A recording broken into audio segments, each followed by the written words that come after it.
We get in, and we're in the way front, up against the railing. But we knew it would end in tragedy because we would get crushed. But yeah. we actually weren't crushed that bad because we have good techniques. Yeah. Yeah, we do.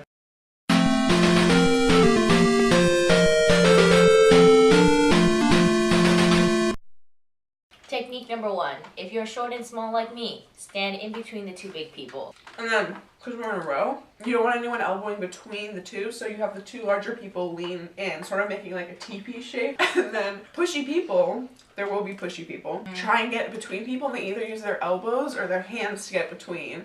So what you have to do is you have to dance with your butt way out, you have to get super into it, and so your butt hits them every time you lean forward, and so then they'll back off. True. If you do like a snake.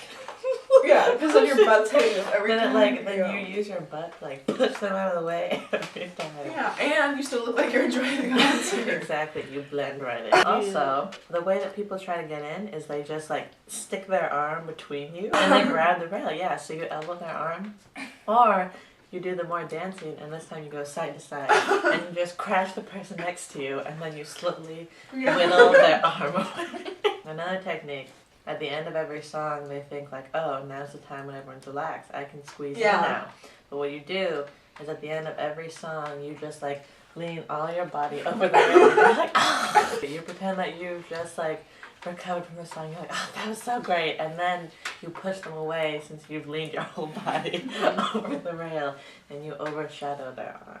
Or just lean your elbows on the rail and be like, yeah, there's no rail for you to grab. If you want to just avoid any arm action at all, just create like a wall of flesh. Like, and you there's can no like your arms space if here. you really need like to. you can't get through. Technique number whatever. I found that if people start like grinding up all on your back and they're all sweaty and you don't like that, let me demonstrate. Like, whip your hair. It will sting when it hits someone in the face. Yeah. So if you have long hair, you may be tempted to put it up because it's really hot and you're going to be all sweaty on your neck.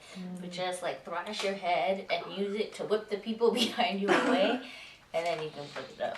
Avoid jumping. Jumping is random, so you land in different places, so you're more likely to leave a gap on accident. and then you can get pushed while you're in midair. And you could lose your shoes. If you happen to be a crowd surfer, please don't, like, I Go mean, over the personally, edge. I would like for you to go over the rail so you get sent to the back. But thinking in your best interest, you should try to make sure to stop surfing before the rail. Otherwise, they'll kick you to the back. Because the security guards literally were just waiting. They were waiting, grabbing the people as they got to the front yes, and carrying pass them them to around. us. There were these huge dudes, and like this one like skinny little white boy was carried, and there was this split second where it was like this big black dude, and he was just cradling him in his arms, like, oh, crowd surfers, like cradle, and then he was like, get out. We're walking along, and there's a restaurant called Mampuku. I love Mampuku. Poo-koo.